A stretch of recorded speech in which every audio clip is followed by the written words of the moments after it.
Entonces, la tarde, noche de hoy,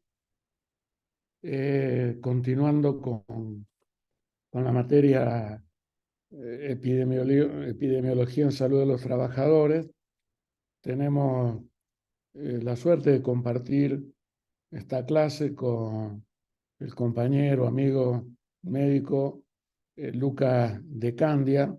Él ya ahí se está medio presentando solo como médico especialista en medicina general y familiar y magíster en salud pública.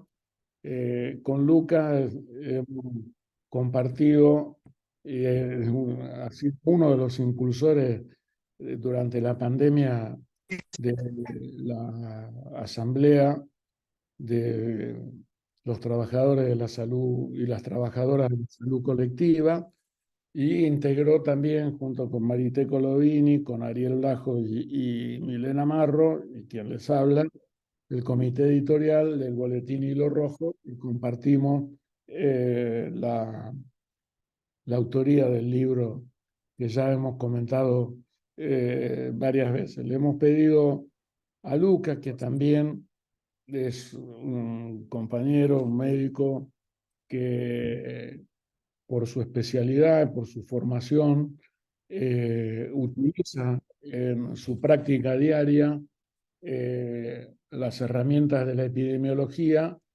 y lo que él trabaja muy bien en su carrera, porque Lucas es docente en la carrera de Medicina General y Familiar de acá de la Facultad de Medicina de Rosario, uno de los docentes destacados de la carrera que dirige la amiga Valeria Bulo. Eh, y como les decía, en el trabajo cotidiano, Lucas echa mano a las herramientas de la epidemiología y de lo que se denomina la clínica ampliada. Eh, ya hemos visto cuáles son los niveles de intervención de cada una, y queríamos que volcara toda esa rica experiencia que tiene como trabajador de la salud colectiva, de la salud pública, y como docente, que les transmite a ustedes su experiencia. Por eso vamos a ver con mucha expectativa y mucha atención esta clase, que ya empieza fuerte con este título tan sugestivo que le puso Luca. Adelante, Luca, te escuchamos. Bueno, gracias Jorge. ¿Se escucha bien? Perfecto. Bárbaro, bueno. Gracias Jorge por la presentación. Me dejaste ahí la vara muy alta. Ahora vamos a ver si podemos obtener la expectativa que creaste. Bueno, el gusto es mío. Agradezco la invitación, bueno, a Jorge, a Silvia Hielo y a todo el equipo de la carrera de medicina del trabajo, porque bueno, para mí es un gusto estar acá con ustedes hoy. Y bueno, compartir un espacio más con Jorge, con estos compañeros, con compañeros y compañeras con quienes hemos tenido otras instancias, y siempre es un placer encontrarnos con cualquier excusa. Bueno, en lo que nos compete hoy, digamos, primero una aclaración para ustedes que están ahí del otro lado, que espero que no se duerman. A mí no me molestan las interrupciones, al contrario, para mí, aunque sea virtual, siempre es más interesante si hay algún ida y vuelta. Así que en cualquier momento, quien quiera participar, intervenir, discutir, pelear, contraargumentar o putear, se desmutea e interviene. Si se arma debate, esto es más interesante. Esa es la primera aclaración. Y la segunda es que rearmé un poco lo que venía preparando, porque estuve mirando el material de las clases que ya le dio Ariel Blajos, el docente con el que ya tuvieron. Entonces intenté no repetir, porque había muchos de los conceptos básicos de la epidemiología, además que él ya se los dio. Entonces me pareció, digamos, estamos grandes y es tarde a esta hora, repetir conceptos me parecía que no tiene sentido, así que arranqué como más arriba. Por eso el título rimbombante, porque ya me paré arriba de lo que construyó el compañero Blajos para partir de ahí. Y como vi que Ariel llegó hasta hablar de la epidemiología social y de lo que es la complejidad en salud, dije, voy a empezar, tomo el bochín desde ahí. Me parece que hablar de epidemiología es hablar de problemas de salud de las poblaciones, y en el marco de la complejidad y de la epidemiología social, hablar de la salud de las poblaciones hoy implica poner en contexto. Este es uno de los conceptos fundamentales de la salud colectiva, y la epidemiología social se enmarca en la salud colectiva, ¿no? La salud colectiva, seguramente lo saben, pero siempre es válido recordar, la salud colectiva o medicina social latinoamericana es un movimiento, digamos, colectivo de trabajadores y trabajadoras que tuvo quizás su origen allá por los 60 o los 70, en diferentes puntos de Latinoamérica, con diferentes personajes destacados, y agrupaciones como la Asociación Latinoamericana de Medicina Social, la Asociación Brasilera de Salud Colectiva, la Asociación Médica y sus satélites acá en Rosario, los colectivos de trabajadores acá en Rosario, diferentes agrupaciones y actores que en diferentes momentos de los 70 para acá se pararon a plantear un modo diferente de entender la salud, que básicamente tiene tres patas, la salud colectiva. Entender la salud como derecho, entender la estrategia de atención primaria de la salud como el mejor camino para garantizar ese derecho, y adoptar algunas de las herramientas y los conceptos y la metodología de las ciencias sociales para complejizar, ampliar y entender, digamos, los fenómenos de salud, enfermedad, atención. Es decir, la medicina como ciencia biológica se abre y se mezcla, se ensucia con las ciencias sociales, ¿no? Esas son las tres patas que caracterizan a la salud colectiva latinoamericana, y es el marco del cual vamos a hablar. Este movimiento o esta perspectiva para entender los problemas de salud nos obliga siempre a contextualizar. Digamos. La biomedicina, como el modelo contrapuesto, tiene el sesgo de justamente descontextualizar, ¿no? Desde la perspectiva de la biomedicina, lo que se hace siempre es generalizar la evidencia científica, ¿no? Entonces, si descubrimos que un fármaco es eficaz para tratar una patología, o que un factor de riesgo correlaciona estadísticamente positivo con una consecuencia en salud, ese resultado lo hacemos generalizable, como si toda la población del mundo fuera homogénea. La salud colectiva nos dice, no, las poblaciones no son homogéneas, nunca son homogéneas. Siempre tenemos que poner en contexto. Y poner en contexto nos obliga a complejizar. De ahí el título de entender, bueno, ¿qué contexto estamos hoy para pensar la salud, digamos, de las poblaciones, al menos en Rosario o en Argentina? Y por eso nos es casi inevitable hablar de desigualdad, hablar de esta era, de esta etapa de la era digital y la posverdad, y hablar de el marco, digamos, político, ideológico del mundo y de nuestro país, con lo que le llamamos las nuevas expresiones de la derecha o las nuevas formas de capitalizar el sentido común que tiene la derecha ahora. Bueno, partimos de la pandemia. La pandemia, como ustedes saben, esto lo hemos repetido hasta el cansancio en un montón de instancias, ha sido un evento crucial en la humanidad, ¿no? Ha sido una circunstancia, un fenómeno que ha atravesado la vida humana en todo el planeta y en todas las dimensiones que se nos ocurran. Desde la vida misma, digamos, la posibilidad de perder la vida misma, hasta las dinámicas de trabajo, las dinámicas de la cultura, de los modos de socialización, de la producción, digamos, los funcionamientos económicos, los transportes. El mundo entero fue puesto en jaque y fue puesto en cuestionamiento, digamos, a partir del fenómeno de la pandemia. Bueno, en el campo de la salud esto no fue menor, no fue una circunstancia como cualquier otra epidemia, sino que marcó un antes y un después. Nosotros nos vamos a parar en el contexto de la ciudad de Rosario. ¿Qué significó la pandemia en Rosario? ¿No? Ahí, como bien mencionaba Jorge, ya deben haber escuchado otras veces, hubo algunos movimientos, digamos, de colectivos de trabajadores y trabajadoras de la salud colectiva en Rosario, que, digamos, de alguna manera se han constituido en un actor para mostrar una otra cara de la. Porque como bien les mostró Ariel en las clases, dos clases previas que ustedes tuvieron, bueno, eh, la pandemia tuvo un sesgo, que fue una mirada, digamos, casi exclusivamente biologicista, ¿no? En el mundo, esperen que me está sonando, creo que a mí el WhatsApp, denme un segundo, ¿no? Que lo vamos a mutear para que pare de sonar.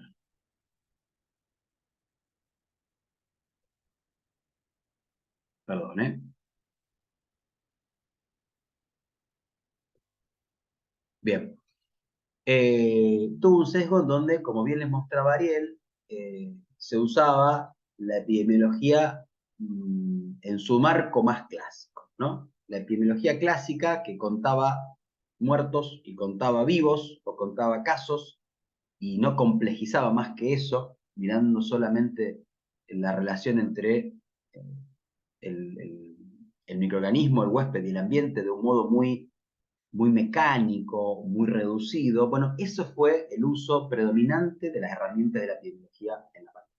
Esto Ariel se los mostró con mucho detalle. Yo estuve revisando la clase que les dio, entonces lo saqué para no ser repetitivo, solo hago mención a lo que ya vieron con él, en donde veíamos, por ejemplo, reportes epidemiológicos en Rosario, en Santa Fe y hasta incluso en el país, donde se mostraban cifras, bueno, murieron 30 personas ayer.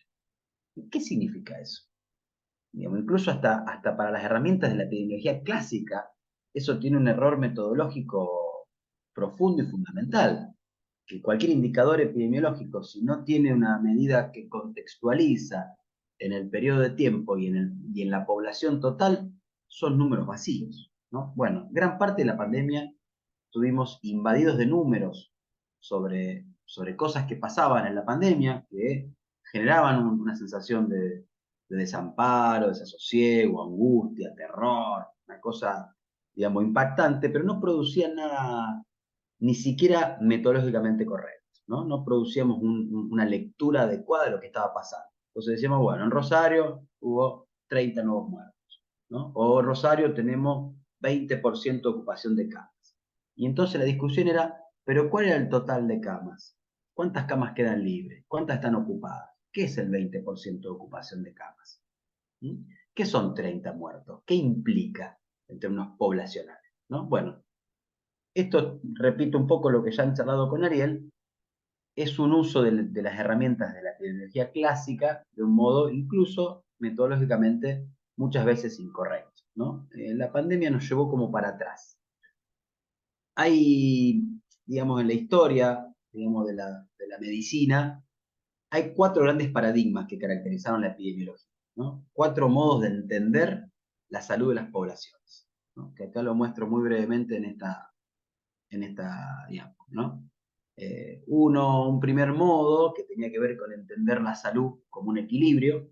Entonces, las grandes epidemias del medioevo, que todos tenemos en la cabeza esto de la peste negra y estas cuestiones así, básicamente entendíamos que la salud era, digamos, equilibrio con el ambiente. Y la enfermedad eran desequilibrios, ¿no? La enfermedad era cuando había suciedad, putrefacción, fetidez. Eso era la enfermedad. No se conocía todavía la existencia de los microorganismos y no se conocían los mecanismos de contagio, etcétera, ¿no? Entonces, la salud era equilibrio. Y la intervención sanitaria por excelencia era intentar sostener ese equilibrio con dos caminos, básicamente. Medidas de saneamiento ambiental, limpiando lo sucio, o medidas de separación de poblaciones enfermas de poblaciones sanas, ¿no? Los sanos de los enfermos. Bueno, cuando la pandemia nos dejó desnudos, digamos, cuando las herramientas de la tecnología médica nos dejaron a pie, porque no sabíamos de qué se trataba este virus, porque no sabíamos bien cómo se contagiaba, porque no entendíamos por qué la gente se moría como se moría, cuando no teníamos vacunas ni tratamientos efectivos ni probados para abordar y probábamos cualquier cosa, que si oxígeno, que si suero, que si esto, que si lo otro, y no sabíamos si algo de eso funcionaba. Cuando nos quedamos, digamos, sin tecnología para abordar, volvimos al marco de este paradigma clásico de la epidemiología, ¿no? De entender que la salud tiene que ver con el desequilibrio, buscar cierto equilibrio. Entonces, en todo el mundo, todos los países, con mayor o menor medida, con mayor o menor rigor, precisión o prolijidad, implementaron medidas poblacionales para separar sanos de enfermos. Lo mismo que se hacía en el medio. Exactamente lo mismo. O sea, la epidemiología clásica volvió a ser aplicada con sus mismos fundamentos. Esto es interesante, ¿no? Porque por un lado nos muestra la validez de esos modos de entender la, la salud de las poblaciones, porque esto fue útil. Ariel también les mostró cómo el exceso de mortalidad de Argentina y de muchos países en el primer año de pandemia fue menor en aquellos países que tomaron medidas poblacionales separando a sanos de enfermos, frenando el contagio del COVID, que en aquellos países que tomaron lo que le decimos políticas sanitarias más liberales, de menos cuidado, ¿no? Donde dejaron la libre circulación del virus, murió más gente.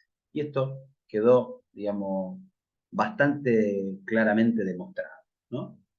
Entonces, podemos decir como primera cuestión que las herramientas clásicas de la epidemiología, cuando la tecnología médica nos deja, digamos, a pie, funcionaron. Sin embargo, el mundo de hoy no es el mundo del medioevo y medidas clásicas como separar sanos de enfermos eran incompatibles con el mundo actual, ¿no? Un mundo hiperconectado, un capitalismo, digamos, voraz, profundo y de producción fragmentada entre países, no podía sostener, digamos, esas medidas mucho tiempo, ¿no? Y eso fue muy cuestionado, aunque el argumento era defender la vida de las personas, fue difícil de sostener, porque además las economías, digamos, no tenían espalda, ni siquiera en los países, digamos, más poderosos del mundo, ¿no?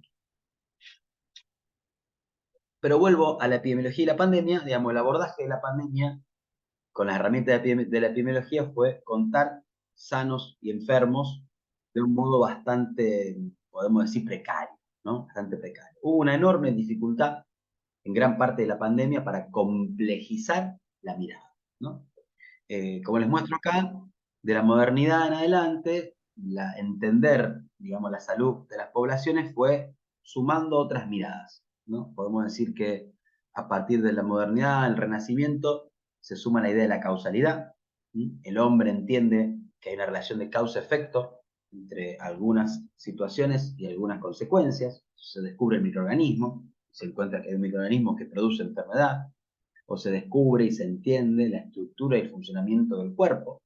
Entonces se encuentra una conexión entre un corazón agrandado y una persona que muere de insuficiencia cardíaca, aunque se le decía hidropesía, se le ponía otro nombre, pero se entendía esa conexión causal, ¿no? Mecánica, ¿no? Ahí decimos que es la era del pensamiento mecánico, ¿no? Donde se conecta el mecanismo de producción, digamos, de los procesos de salud, enfermedad, atención.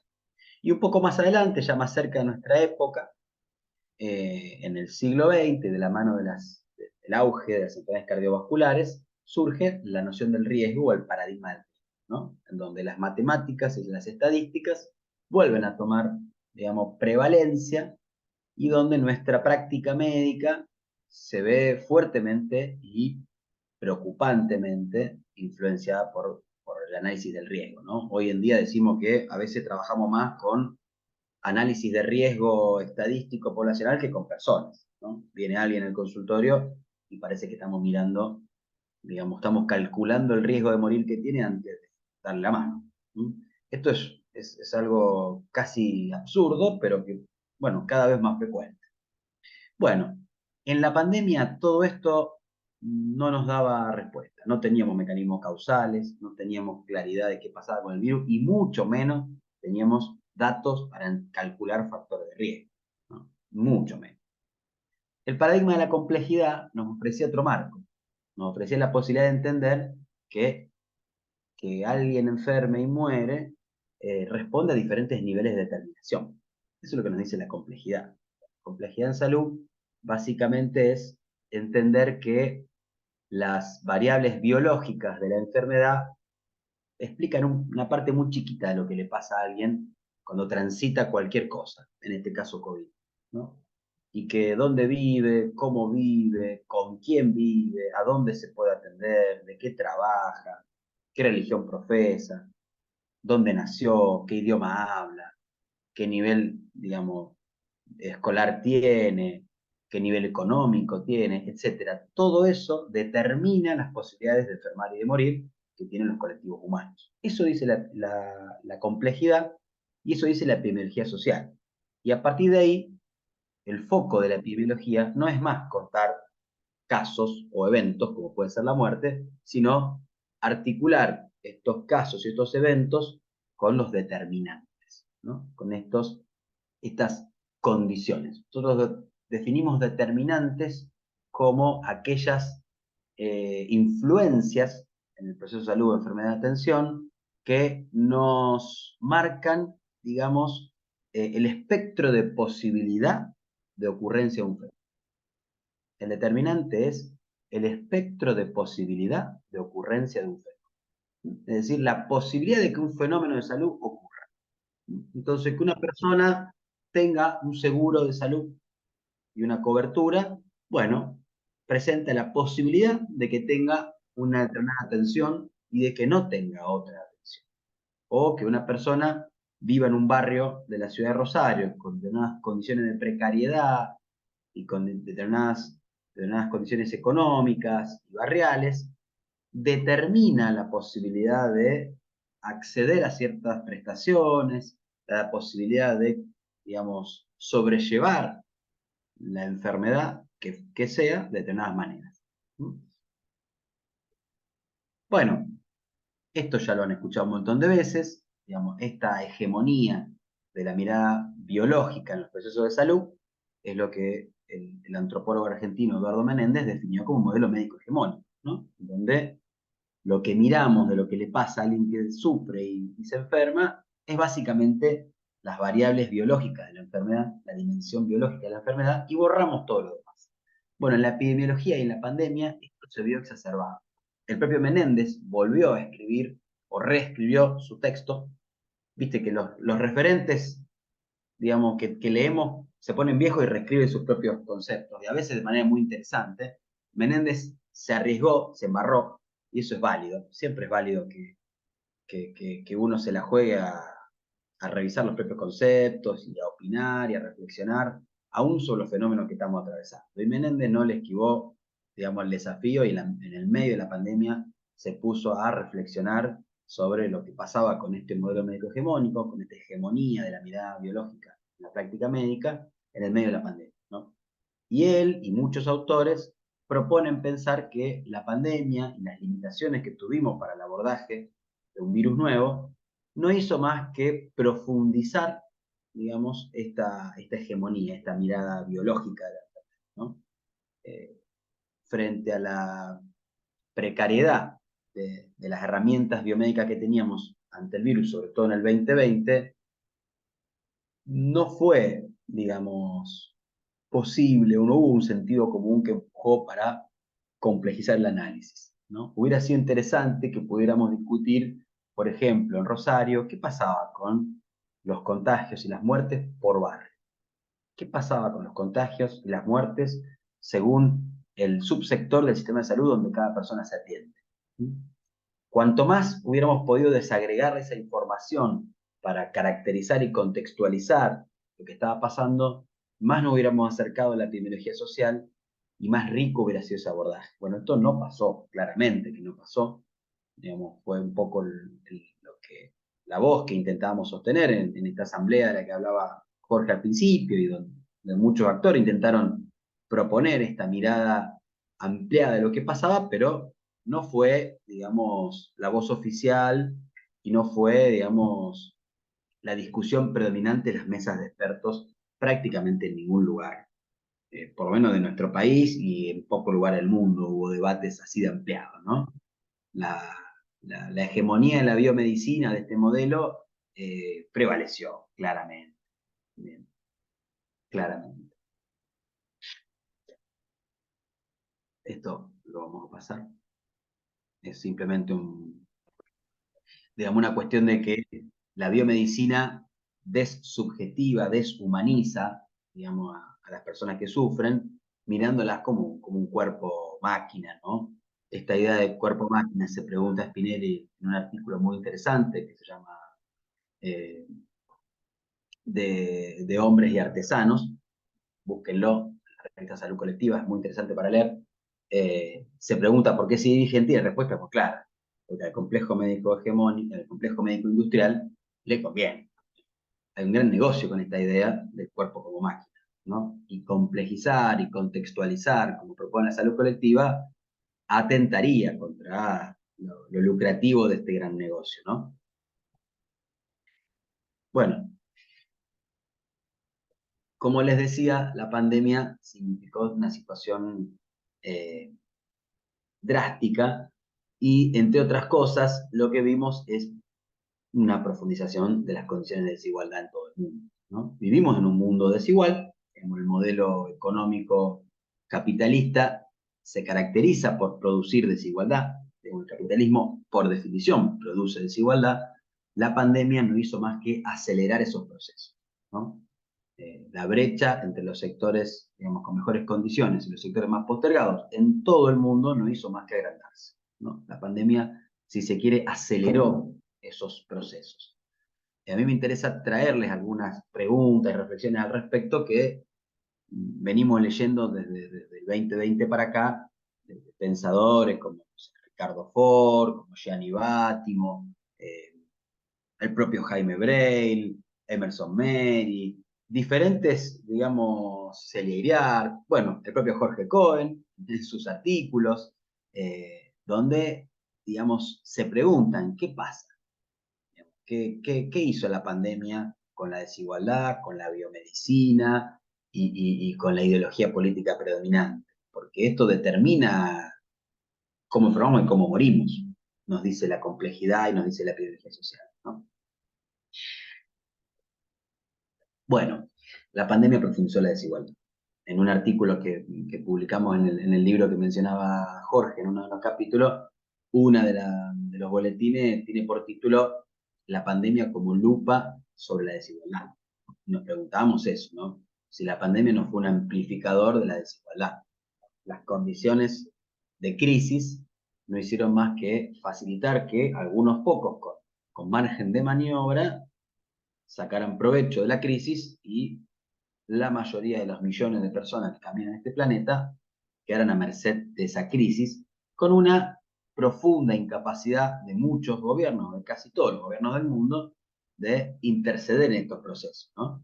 Esto es algo característico de esta época. Bueno, ahora vamos a ver, o vamos a intentar armar, digamos, un mapa de época, ¿no? Donde la desigualdad, las condiciones del mundo digital y los discursos y las expresiones nuevas de la derecha, o reemergentes, no nuevas, de la derecha, configuran un escenario bastante preocupante, me atrevería a decir, digamos, mínimamente. Siguiendo con temas de la pandemia, esa desigualdad, primero vamos a ver cómo se puso en juego en términos de la vacuna, ¿no? Como ustedes saben, el desarrollo de las vacunas fue inédito. Fue un hito en la historia de la medicina. Nunca en la historia de la medicina moderna, desde que tenemos, digamos, vacunas y fármacos, nunca se desarrolló, se construyeron estudios, digamos, de fase 1, 2 y 3 y se logró producir y sacar al mercado, digamos, al público en general, un producto farmacéutico o biológico como una vacuna en tan poco tiempo. O sea, fue un tiempo récord. Un tiempo récord en el cual no se salteó ninguna etapa. Digamos, las 5 o 6 vacunas que lograron, digamos, las credenciales y las acreditaciones para la aplicación masiva cumplieron, digamos, adecuadamente con las etapas de validación, ¿no? De investigación básica, investigación clínica, las fases 1, 2 y 3 de investigación. Y esto está todo publicado, cualquiera de nosotros podemos ir y leerlo, digamos, y hacernos todas las preguntas que queramos, pero se ha cumplido con la etapa adecuadamente. Sin embargo, lo que no estuvo tan democráticamente abierto al público fue el uso de este recurso, ¿no? El desarrollo de este recurso novedoso y necesario frente a un virus inédito como es el SARS-CoV-2 fue un hito. También fue un hito en la historia de la humanidad la injusticia en la utilización del recurso. También fue un hito. Digamos, en el 2021, a partir de enero del 2021, teníamos al menos 4 o 5 vacunas con condiciones, digamos, de acreditación para su uso masivo. Sin embargo, a pesar de que los presidentes del mundo firmaron pedidos, intervenciones de la OMS, etcétera, las patentes de estas 5 vacunas no se liberaron, ni transitoria ni definitivamente, ¿no? El mundo pedía la liberación de las patentes. Digamos, como ustedes saben, cualquier producto farmacéutico que se desarrolla, la empresa o el Estado, quien sea que lo desarrolle, tiene, digamos, normas de la Organización Internacional del Comercio, tiene por norma un periodo que suele ser de 5 años, a veces de 10, dependiendo de algunas condiciones, de explotación exclusiva del producto. Si yo desarrollo mañana una vacuna novedosa que no existe en el mercado, tengo, digamos, en recompensa por la inversión de investigación que hice, tengo la exclusividad para producir y vender ese producto por un periodo X, generalmente de 5 años, ¿no? Eso establece una especie de monopolio u oligopolio que, bueno, en el caso de la pandemia por el SARS-CoV-2 y las vacunas frente al COVID, fue inédito. En el 2021, 5 o 6 empresas en todo el mundo, un conglomerado de empresas, lograron producir 5 o 6 productos, vacunas, que tenían por mercado los 7.000 millones de habitantes que caminan la Tierra, ¿no? Nunca en la historia del capitalismo hubo una situación de tanto, digamos, tan favorable. Nunca, jamás, una empresa tuvo una condición de relación oferta-demanda tan favorable como las que tuvieron las vacunas del COVID en el 2020. Jamás. No existe otro ejemplo particular. Absolutamente todos los habitantes del planeta eran clientes desesperados que pagaban lo que sea para conseguir la vacuna. Los países estaban dispuestos a negociar condiciones absolutamente injustas para lograr tener vacunas. Cualquier presidente del mundo ponía en juego su continuidad si conseguía vacunas. Bueno, estas 5 empresas tuvieron, digamos, o 5 conglomerados de empresas, porque eran muchas veces conglomerados público-estatales, tuvieron el monopolio absoluto y tuvieron más poder. Digamos, prevaleció esta lógica de mercado por arriba de la ética en defensa de la vida, ¿no? Porque las patentes no se liberaron. ¿Por qué se pujaba por liberar las patentes? ¿Para qué queríamos que se liberen las patentes? Bueno, porque si la patente se liberaba, potencialmente cualquier laboratorio del mundo se podía poner a adecuar sus condiciones de producción para producir vacunas, ¿no? Entonces, podríamos haber duplicado, triplicado, cuatriplicado, vaya a saber, la cantidad de dosis, ¿no? Pensemos que el 2021 fue el año en que más gente se murió por COVID en todo el mundo. Datos de la epidemiología. Cuando más gente murió por COVID en todo el mundo fue cuando ya teníamos vacunas para que la gente no se muera. Pero mucha gente no llegó a vacunarse. ¿Por qué mucha gente no llegó a vacunarse? Bueno, en parte por estas condiciones, este acuerdo, digamos, este consenso mundial, en donde cuidar los intereses de 5 o 6 conglomerados de empresas fue más importante que cuidar la vida de muchas personas en el planeta. Eso hizo que tengamos este gráfico que ven acá, que es la distribución porcentaje de población vacunada con una dosis o con 2 dosis por continente, ¿no? Y vemos que esto está hecho a 31 de diciembre del 21, digamos, claramente el continente africano fue el que tuvo las peores condiciones de negociación y quedó ampliamente postergado en la posibilidad de llegar al recurso de la vacuna, ¿no? Si miramos este mismo gráfico a mitad del 2021, vemos que Sudamérica estaba en condiciones, digamos, parecidas, ¿no? Un tercio de su población, con suerte, había logrado una vacuna, el resto no, pero otros países o otros continentes como Norteamérica o Europa ya habían logrado la mitad o más de su población vacunada, al menos con una dosis, y muchos con 2, ¿no? Bueno, estas condiciones de patentes restrictas de las vacunas permitió que algunos países tuvieran condiciones muy favorables, que sobraran dosis de vacunas durante el primer año de vacuna disponible, que fue el 2021, y otros países estuvieran, digamos, rascando la olla para conseguir una dosis, ¿no? Esto es inédito. ¿no? Es inédito en la historia, digamos, de la medicina, inédito por el desarrollo de un recurso novedoso como la vacuna, inédito por la brutal injusticia y desigualdad en la utilización del recurso. Bueno, pero la desigualdad no empieza ni termina, digamos, con la vacuna ni con los recursos específicos de la pandemia. Yo traje los datos de la vacuna para no aburrir, pero podríamos hacer el mismo análisis con la disponibilidad de respiradores, con la disponibilidad de guantes, con la disponibilidad de barbijos, cualquier insumo crítico durante los meses críticos de la pandemia tuvo, digamos, una dinámica parecida, ¿no?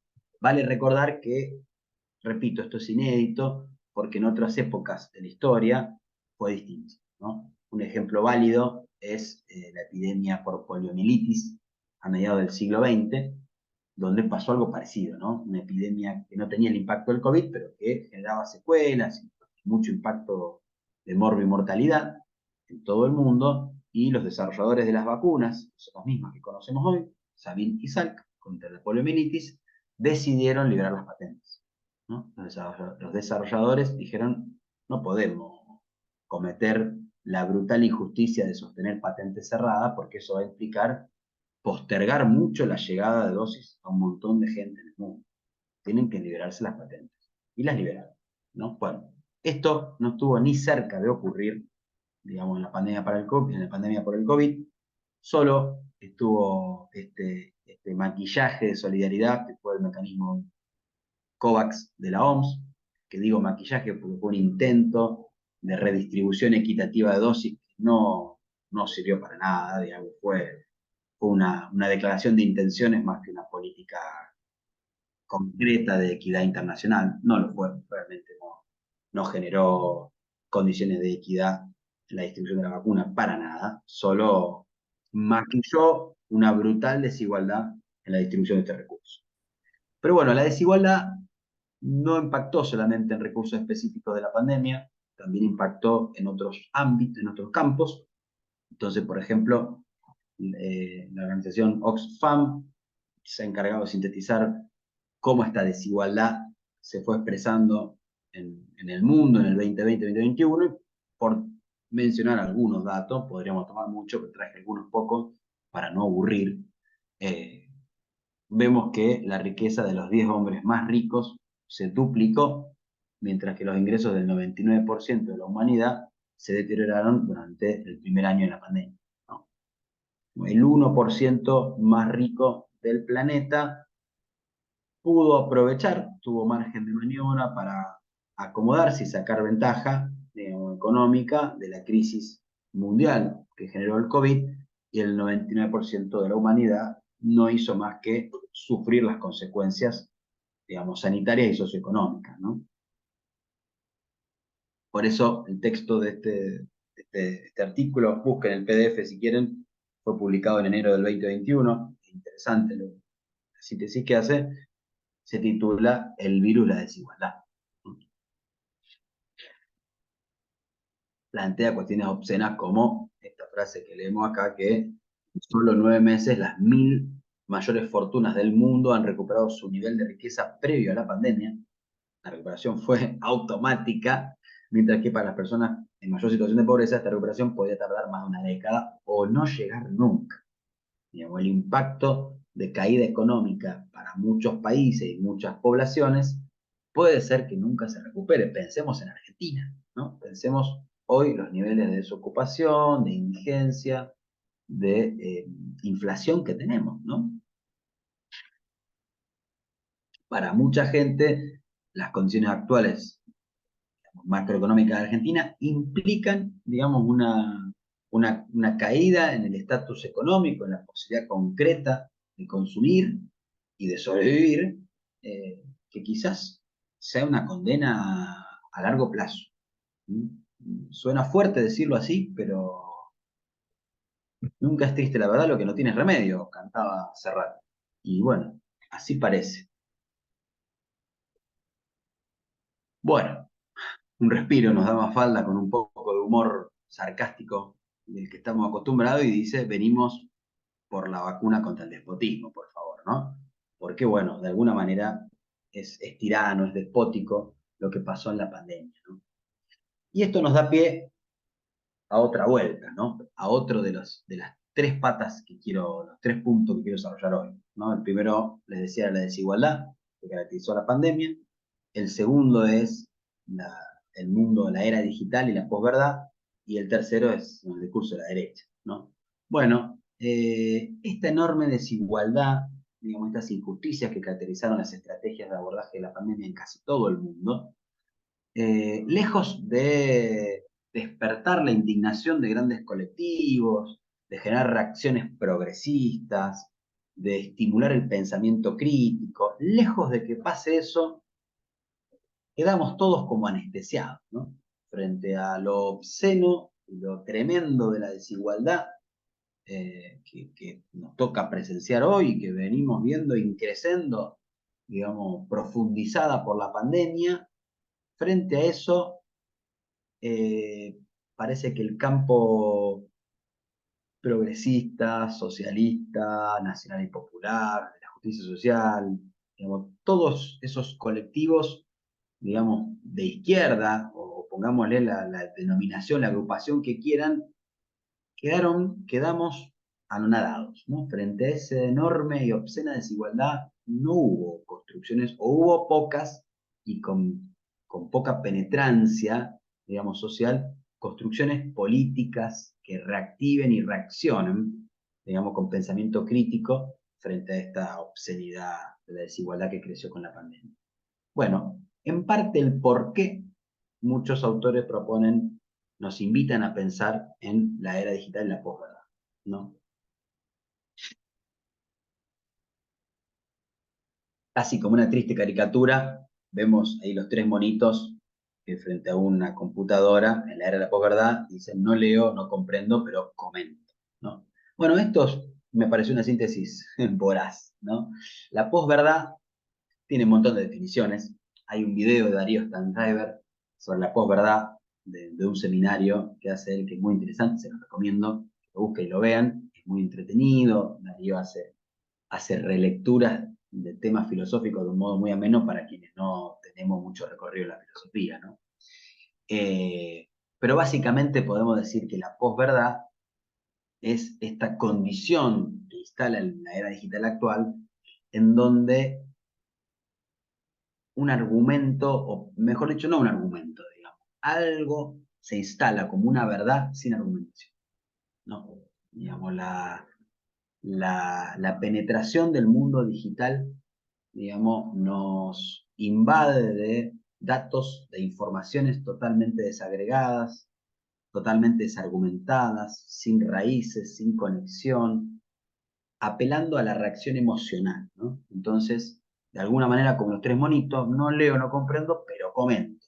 Esto caracteriza el mundo actual, ¿no? Estamos todos como estupidizados, anonadados, ¿no? Invadidos de información que instalan verdades, eso es la posverdad, que instalan verdades a través de los mecanismos de los medios digitales, de las redes sociales, de los medios masivos de comunicación, se instalan verdades sin posibilidad de argumentación. Eso sería básicamente la posverdad. Instalar verdad sin posibilidad de argumentación, ¿no? En otra época, previo a lo que podemos decir la era digital, una verdad instalada requería una argumentación y habilitaba la posibilidad de una contraargumentación, ¿no? Entonces, un actor con una ideología de derecha podía proponer, digamos, políticas, ideas, frases que representaran ideología de derecha, argumentando por qué. Y habilitaba el diálogo de una contraargumentación, quien dijera, yo pienso esto. ¿Por qué? Por esto, por esto y por esto. Bueno, la velocidad de los flujos de información actual, de la mano de los teléfonos inteligentes que todos tenemos en la mano, nos invaden una cantidad de información que no tiene raíz argumental, que instala verdades, que disparan emociones. Estamos enojados antes de entender por qué. Estamos indignados sin entender por qué. Me enojo, comento, pero no entiendo de dónde viene. Bueno, esto fue moneda corriente en la pandemia, fue acelerado por la pandemia y es algo instalado plenamente en nuestra sociedad, ¿no? Que da lugar a esto, ¿no? Esto que venimos viendo, a que la desigualdad sea voraz, sea brutal, pero que no nos detengamos a pensar críticamente eso. Nos instalan verdades y nos indignamos, ¿no? Ayer veía una encuesta, medio en chiste que hicieron, no recuerdo ya en qué programa, en donde preguntaban quién contrajo la deuda que hoy Argentina tiene con el FMI. Está el video. En el 2017, 18, el presidente Macri sale a hablar al público y le dice a su pueblo, entablé conversaciones con el FMI, voy a pedir un préstamo. Más argumento, evidencia que esa no hay. Sin embargo, hoy, porcentaje importante de la gente, digamos, no llega a esa raíz de conexión argumental, ¿no? Hoy está instalado como una posverdad, por ejemplo, la deuda la contrajo Alberto. Pero no, ¿dónde está la evidencia para sostener eso? No importa. Importa que un tuit se viralice con esa frase, por ejemplo, ¿no? O, como pasó en la pandemia, alguien viralice un video o un tuit que dice, la vacuna tiene un imán. Algo tan absurdo como eso, la vacuna tiene un imán, o la vacuna produce infertilidad, o la vacuna produce malformaciones, o mil, digamos, sinsentidos que circularon absolutamente carentes de argumentos, que teniendo estas redes digitales tan fuertemente instaladas, logra penetrancia social absoluta o amplia, aunque carezca de la argumentación lógica. Eso es la posverdad en este mundo digital. La instalación de verdades que a veces son tan absurdas como suponer que una vacuna nos implanta un imán, pero que se instalan, digamos, y no necesitan de ninguna argumentación. Ahí está, digamos, uno de los puntos de la parálisis o la impotencia del campo nacional y popular, progresista, de izquierda, etcétera, ¿no?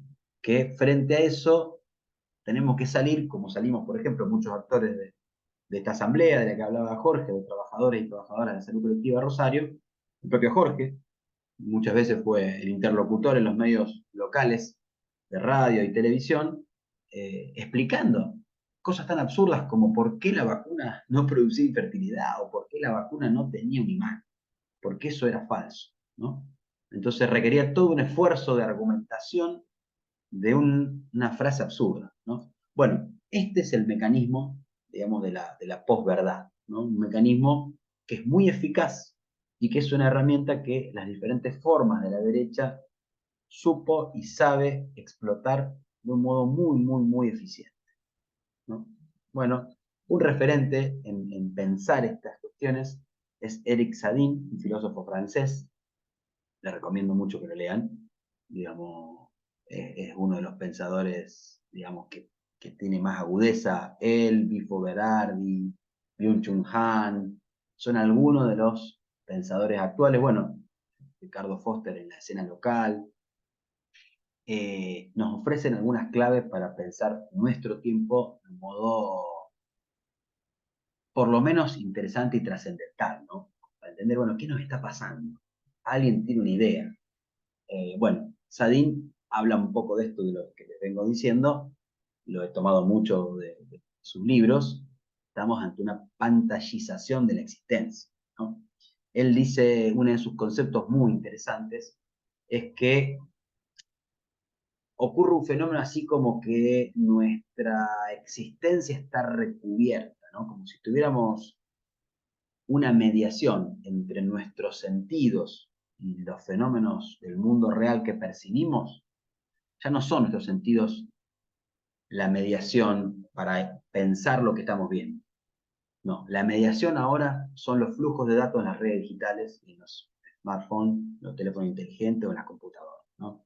Los dispositivos digitales hoy son nuestra mediación con el mundo casi total, ¿no? Entonces vemos esta escena de una pareja saliendo a comer a un restaurante y los dos con un celular, ¿no? Mirando a el celular en vez de mirarse los ojos. Bueno, ustedes conocerán miles de escenas de este tipo que las vemos todos los días, que son la escena social actual, ¿no? Bueno, eso permite o habilita un campo en el cual, digamos, la posverdad difunde como un incendio en un campo en sequía, ¿no? Arrasa, avanza para todos lados. Bueno, Sadin plantea algunas cuestiones como que esto, digamos, del foco en el individuo, a partir de los teléfonos inteligentes, cada uno somos gestores, somos investigadores, somos todo con el teléfono, ¿no? Cada uno con el teléfono puede hacer todo, y lo que ocurre, dice el propio Sadin, es la disolución del zócalo común, ¿no? Se termina de romper ese espacio común de encuentro con el otro y la otra, el otro, digamos, el encuentro de lo colectivo se difunde en la individualidad en la que cada uno está mirando su teléfono, ¿no?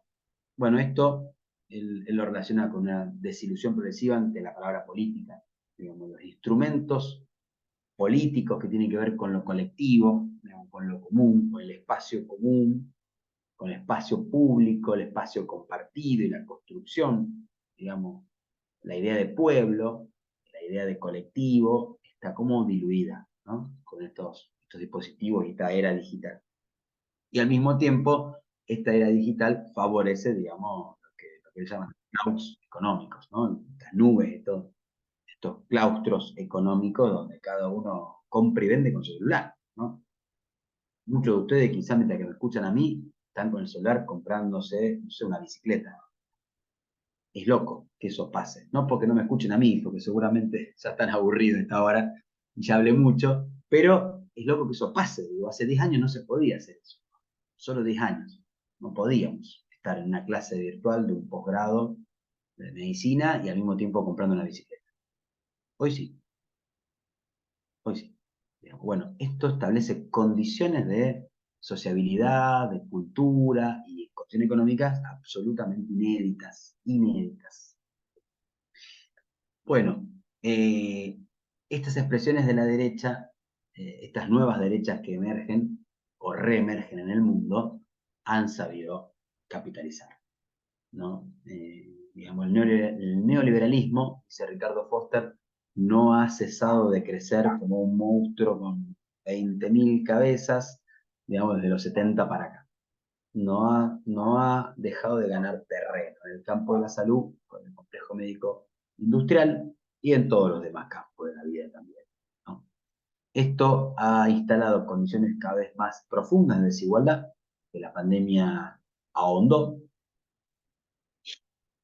y con los instrumentos de la era digital que estamos viviendo, digamos, se instala a través de mecanismos como la posverdad o la fake news y demás, se instala, digamos, una argumentación sin sentido, pero muy eficaz para que la insatisfacción que tienen los pueblos del mundo, que tenemos en Argentina, con esta desigualdad creciente, la capitalice la derecha y, digamos, la paguen como costo, digamos, cualquier otra, digamos, instancia de la política, ¿no?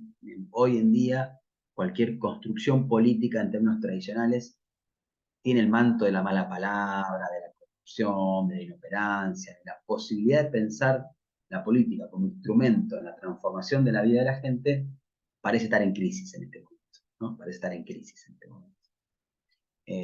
Frente a eso, las derechas terminan de configurar este tríptico nefasto del que les vengo hablando, en donde con las herramientas de la era digital instalan esta idea de que la desigualdad es un fracaso de la política y la derecha es la salida, ¿no? Y ahí estamos hoy en el escenario que estamos, acá y en todo el mundo. Pero bueno, no todo está perdido, ni aún en el peor de los escenarios, porque también lo más drástico de las crisis dispara otro tipo de reacciones, ¿no? Y con esto les adelanto que voy cerrando para que no se duerman o no me dejen hablando solo mucho tiempo. Aún lo peor de las crisis, aún lo más tremendo de este escenario, que podemos decir que configuran, como les decía, la desigualdad creciente, la instalación de la posverdad en el mundo digital y el crecimiento de la derecha. Eh, eh, Daniel Feierstein, el sociólogo de la UBA, planteaba en su libro El enano fascista, él plantea, bueno, la derecha retorna como discurso como movimiento, pero difícilmente vuelva como partido de gobierno. Bueno, no sabemos si estos análisis están quedando cortos porque en todo el mundo, digamos, diferentes expresiones de las derechas más rancias parecen estar haciéndose lugar, digamos, en espacios de gobierno, ¿no? Lo cual es alarmante, pero es una realidad, digamos, que estamos viendo en Europa y en Sudamérica, digamos, y vimos en Estados Unidos, digamos, con una contundencia que genera un sacudón, ¿no? Bueno, eh, este tríptico, digamos, como les decía, de la desigualdad creciente, los instrumentos, la digitalización del mundo y las derechas, digamos, reemergentes, pareciera ser un escenario apocalíptico, pero aún en los periodos de crisis surgen movimientos colectivos, surgen, digamos, reacciones de encuentro y de alguna manera la pandemia, por lo menos podemos citar las experiencias locales, las experiencias que nosotros hemos podido palpar de cerca, cuando el miedo, la desesperación, la crisis sanitaria del coronavirus parecía que nos llevaba puesto, cuando la salud de los trabajadores estaba más en crisis que nunca, digamos, cuando los equipos de trabajo, de salud, digamos, ponían el cuerpo y con cifras de contagio y de muertes tremendas en el 2020 y 2021, y cuando, digamos, la subjetividad de estos trabajadores y trabajadoras en el campo de la salud entraba en crisis y entra en crisis porque realmente el escenario de trabajo en el sector salud, ustedes lo saben también, no es alentador, digamos, la salud de los trabajadores de salud es un punto crítico. Ojalá muchos y muchas de ustedes lo tomen como tema de trabajo final de esta carrera, porque es realmente un punto de análisis que hay que investigar, y mucho. Hay que investigar los efectos que esta pandemia dejó en los trabajadores de salud, en la subjetividad de los trabajadores de salud. Me parece que hay un hilo que alguien tiene que tomar y deshilachar, investigar, analizar, preguntar. Bueno, pero aún en todo eso, frente al desasosiego que generaba la crisis, el encuentro fue la salida, ¿no? Muchos y muchas encontraron, digamos que el encuentro con otros, con la misma perspectiva, con la misma mirada de los problemas de salud, era el camino. Digamos, lo colectivo como camino frente a escenarios de crisis fue, digamos, la respuesta predominante.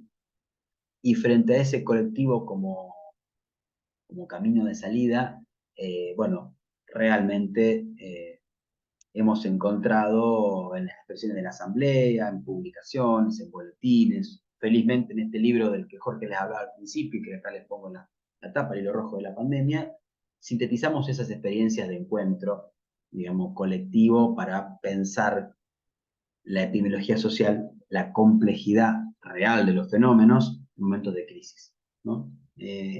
Cierro con esta experiencia colectiva como una evidencia de que aun cuando todo parece estar perdido, no todo está perdido, ¿no? Es cuestión de que dos o tres le alcen la voz y digan, che, ¿y si nos juntamos? Y algo enorme puede producirse, ¿no? Durante, durante los años de la pandemia, este colectivo de trabajadores en el ámbito de la ciudad de Rosario, por lo menos, supo a costa de esfuerzo y de mucha inversión de tiempo, cabeza, supo constituirse en un actor social con voz pública que disputaba el discurso oficial, ¿no? Que disputaba a veces esas posverdades, esas fake news que instalaban, digamos, diferentes actores en relación a la pandemia, y logró, digamos, cierta acumulación. Bueno, estos procesos hay que sostenerlos. Hoy el debate sería otro. Hoy el debate por la desigualdad en el campo de la salud tiene que ver con el sistema de salud. Hoy lo que está en peligro, digamos, es la salud pública como dispositivo de contención, como red de contención para todos. Cada uno de nosotros nosotros y nosotras que quizá tenemos una cobertura, una obra social, una prepaga, sentimos quizá la seguridad de eso, desconocemos que en el fondo el que nos da seguridad en términos de salud es el Estado, digamos. Una situación de emergencia en la vía pública es resuelta por instituciones estatales, como las ambulancias del CIES o la Guardia del ECA, y que lo mejor que nos puede pasar si tenemos la fatalidad de un accidente en la vía pública es llegar allí, es tener esa asistencia. Crisis, digamos, como la que venimos hablando de la pandemia, requieren medidas estatales para conseguir vacunas. Las vacunas no las consigue ninguna institución privada. Ningún seguro privado va a conseguir vacunas nunca. Jamás fue, digamos, una posibilidad. Digamos, son los estados, los gobiernos, los presupuestos públicos los que se asignan a conseguir recursos, digamos, poblacionales como las vacunas. Entonces, hoy el debate frente a estas reemergencias de la derecha nos empuja a constituirnos como colectivo en defensa de la salud pública, ¿no? Que creo que es lo que están en debate actualmente.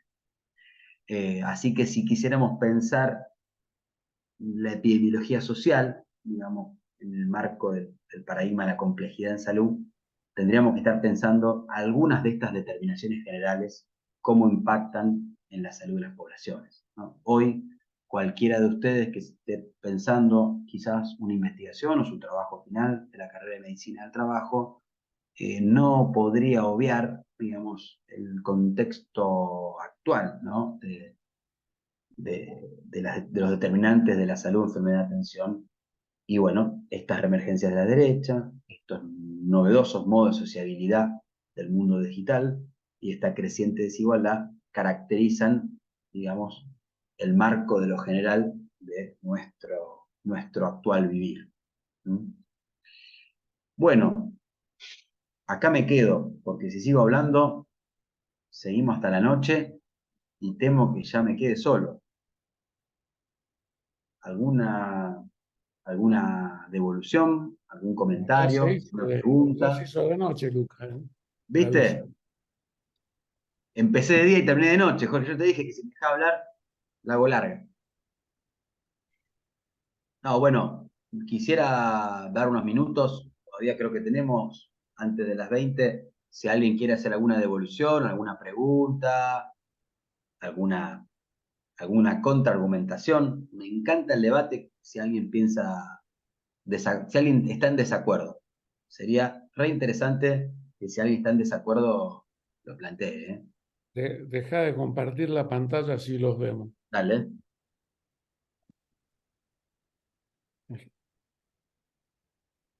Ya los colegas Yo puedo después. hablar. Sí, sí. María habla. Sí, Adelante, María. adelante, María. No te estoy viendo, pero adelante. Teléfono abierto para quien quiera participar. No, mira, me sonó eso que dijiste, que es un lindo tema, digamos, como para presentar algún trabajo, porque lo venía pensando sobre la salud de los trabajadores, más allá de que todavía no puedo, no sé cómo encararlo y lo estoy pensando y me está dando vueltas. Me llama la atención. Y me pregunto si es el sistema el que te mata o el que interfiere en tu salud. Yo Mm, observo mis compañeros, yo estoy a un año de jubilarme y en salud pública toda mi vida he trabajado en salud pública y es muy poco la cantidad de mis compañeros de trabajo que observo que realmente pueden disfrutar de su jubilación con salud, en salud, ¿viste? Terminás, pero reventado, con todas los achaques, las dolencias, yo digo, no puede ser, algo está pasando, algo, ¿qué es lo que me pregunto, no lo sé, ¿viste? Me pregunto, pero bueno, me gustaría encarar algún trabajo por ese lado, ¿viste? Porque es algo que llama mi atención. No sé qué influencias hay, la verdad que no sé, habría que replantearse un montón de cosas, creo, Y me parece mucho que está ligado todo al tema de estrés laboral, ¿viste? Eh, pero para mí el sistema mata, es el concepto que tengo. Nada más. Bueno, muy interesante, María, tu devolución. Yo la sugerencia que hago del tema me meto en un campo que no es el mío, espero que Jorge no me putee después en off, pero me parece que es un tema muy relevante pensar en la salud de los trabajadores de salud en esta pospandemia, digamos, con los compañeros y compañeras que trabajan sobre todo en el primer nivel de atención, la salud pública de Rosario, venimos percibiendo ciertas condiciones que generan una situación de sufrimiento en los trabajadores, ¿no? Que tienen que ver con la desigualdad instalada por la pandemia, con cierto retiro del Estado de los territorios, con cierto modelo de gestión del sector salud, etcétera. Hay algunas claves ahí que se nos ocurren más como pregunta que como certeza, y me parece que esas preguntas podrían ser hermosos disparadores de un trabajo final cualquiera de ustedes. Así que María, si el tema te convoca, te sugiero que te lances a investigar por ese lado, porque es necesario. Creo que necesitamos que mucha gente se dedique a investigar esos temas. Lo necesitamos. Así que ojalá te convoque a entrarle por ahí. Bueno, gracias.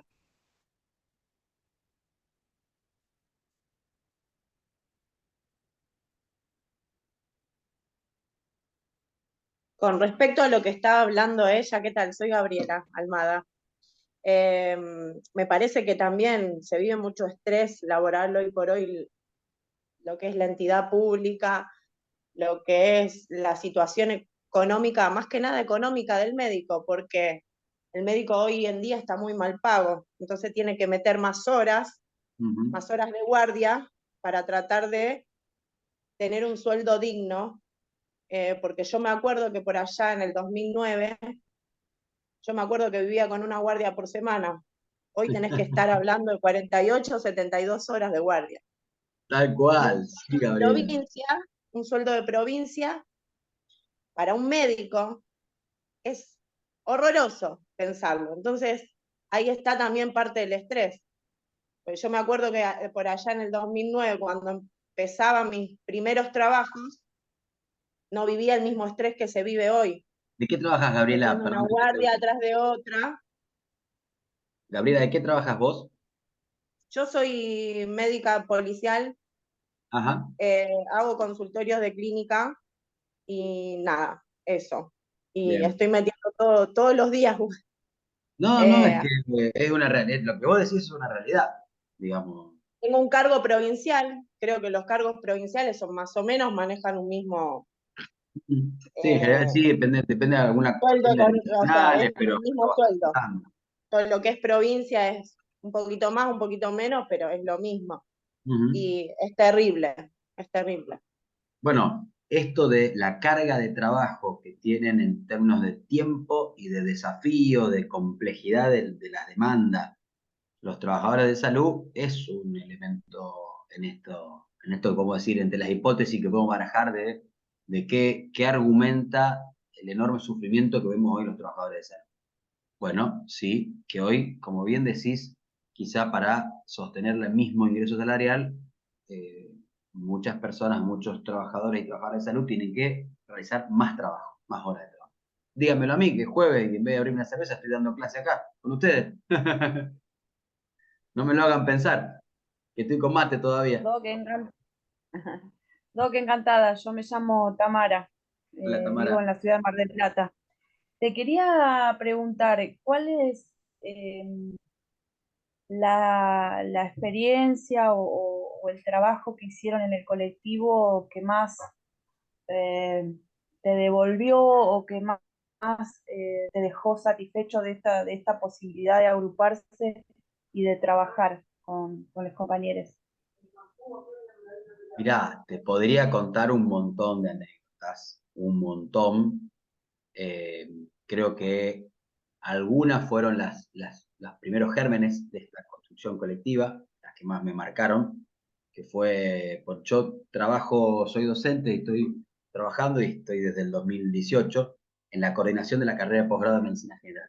Entonces, parte de mi trabajo semanal es reunirme con todos los tutores y tutoras de ese posgrado, que están trabajando en 15, 17 centros de salud de la ciudad de Rosario. En esas reuniones fue uno de los espacios en donde, también en otros espacios, en otros grupos, en otro que estaba Jorge y demás, creo que una de las cuestiones más satisfactorias fue cuando, mediado el 2020, todos atravesados por el miedo, la preocupación, el desamparo que sentíamos trabajando en esas condiciones, y frente a eso tremendo que era la pandemia y no sabíamos a dónde salir corriendo. Bueno, en diferentes espacios colectivos sale esto, che, ¿y si nos juntamos? Entonces recuerdo un grupo de WhatsApp en el que estaban Jorge, otros compañeros, recuerdo otro grupo con los tutores de la carrera, bueno, en diferentes así espacios grupales que dijimos, ¿y si nos juntamos? Y automáticamente salió, tiremos una reunión virtual, abremos un Zoom y estalló de gente. Éramos 200 personas, no había Zoom que alcanzara para los que se conectaban, todo el mundo trayendo sus inquietudes, llorando, pataleando, enojándose, pero encontrando un espacio colectivo que nos contenía, nos fusionaba y nos contenía. Cada uno perdía algo de su individualidad en esto colectivo, pero todos encontramos un manto protector. Esto que dice Sadim, que se pierde hoy, el zócalo común. Encontramos un zócalo común. Y de ahí hay un montón de anécdotas. A partir de integrar un espacio colectivo, desde, bueno, haber pedido una audiencia en diputados con los diputados provinciales en ese momento y ver a compañeros quebrarse a llorar, desde sentarnos a poder producir escritos sobre eso, que fue esto que comentaba Jorge, el boletín y después el libro. La verdad que todas esas fueron enormes satisfacciones, no sin costos, digamos, con muchos costos, con mucho esfuerzo, con muchas angustias mediante, ¿no? No fue un proceso, digamos, para nadie, fue un proceso ameno ni lindo, pero realmente fueron anécdotas y cuestiones muy, muy, muy conmovedoras, ¿no? Creo que no hubiera sido lo mismo Sí, para yo creo ninguno que de también nosotros. Ujú. Sí, te Yo escucho. creo que también atravesar esa experiencia queda ya eh, como un modelo, digamos, de posibilidad de trabajo ante otras situaciones futuras y por ahí no tan drásticas, ¿no? El atravesar, Bueno, el saber que uno puede producir con el que tiene al lado un resultado superior, me parece que atravesar esa experiencia es muy, muy rica, ¿no? absolutamente. Eso de lo colectivo, ¿no? Claro, hoy estamos Ya lo reconvocándonos colectivo. en defensa de la salud pública, ¿no? En la coyuntura actual del país. Ya Ujú. tuvimos una reunión, en breve tendremos otra. Ah, claro. Aprovecho ahora la invitación a quien le interese, a quien la consigna de la defensa de la salud pública lo convoque o la convoque, es bienvenido. Ese es el piso para que alguien se sume. Después discutiremos todo lo demás. Digamos, esa es la base de una cuestión colectiva, ¿no? Un piso de acuerdo. Quienes nos juntemos tenemos que tener ese piso de acuerdo, de que la salud pública la tenemos que defender y que la salud pública no puede tener otra base que no sea el Estado. Ese es nuestro punto de partida. A partir de ahí, discutamos todo lo que quieran, ¿no? Entonces, un espacio colectivo a partir de ahí puede tener discusiones muy ricas, muy profundas, muy intensas, pero que a todos nos van a hacer irnos de la discusión enriquecidos. Me sumo al grupo. ¿Cómo María no? habla.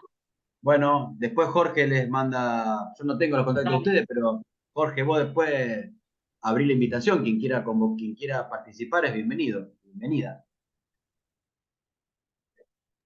Gracias. De acuerdo. Bueno, ¿Alguien Jorge, más te quiere intervenir? mando, mientras que vemos si alguien más participa, yo Jorge te mando, si quieren el PowerPoint, son imágenes, pero te lo mando en PDF y un texto en PDF que sintetiza algunas de estas Claro. reflexiones para que se pueda compartir. Después te enviamos cómo entrar al canal de YouTube de la carrera. Ajá. Ahí tu clase está grabada también, Ah, así bueno, que la, excelente. las de Ariel también, las mías también. Hay una cantidad de clases que están grabadas, que Buenísimo. inclusive las podés poner como bibliografía o las pueden usar también en el posgrado de ustedes para Excelente. para quienes estén interesados de ver esta visión. Bárbaro. Excelente, Jorge. Gracias. El miércoles que viene la clase es presencial en el aula de anatomía patológica 18:30, así que si te querés arrimar, Luca, Bueno, me dale. me dicen que lo mejor de esa clase hasta ahora es el catering que están preparando. Bueno, ya si avisás que hay catering, más me Eh, convoca. ¿Quién, quién, eh, quién la da la clase? no sabemos, una incógnita, una sorpresa. La sorpresa. Bueno, contámelo no después. Contámelo no.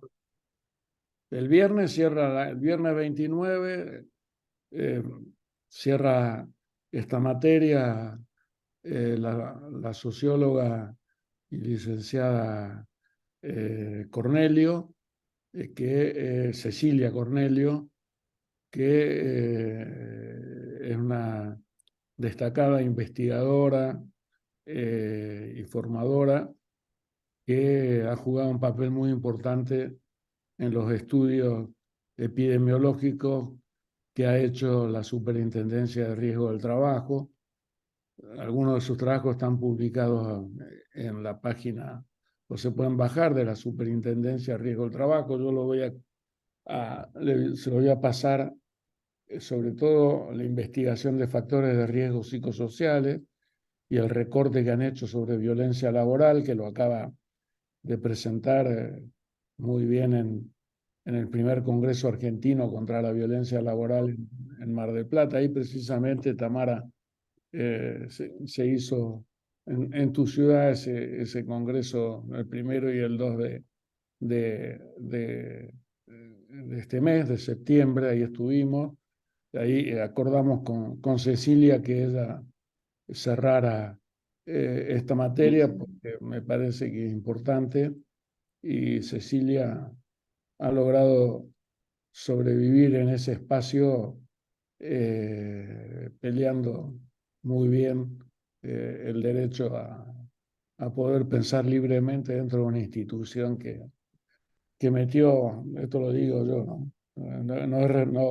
no lo dice Cecilia, esto lo digo yo, que metió debajo de la alfombra eh, los importantes resultados que daban esas investigaciones en lugar de sacar resoluciones a partir de la epidemiología. Pero bueno, los estudios epidemiológicos están y sirven para tomar como antecedente y Totalmente. de la situación para nuevos trabajos y para que en algún momento de la historia, cuando las correlaciones de fuerza cambian y los vientos soplan para este lado, se puedan efectivizar. Bueno, si no hay más preguntas, como de costumbre, buenas noches, buen descanso, buena y Bueno, rica cena, prepárense para el catering de la semana que viene.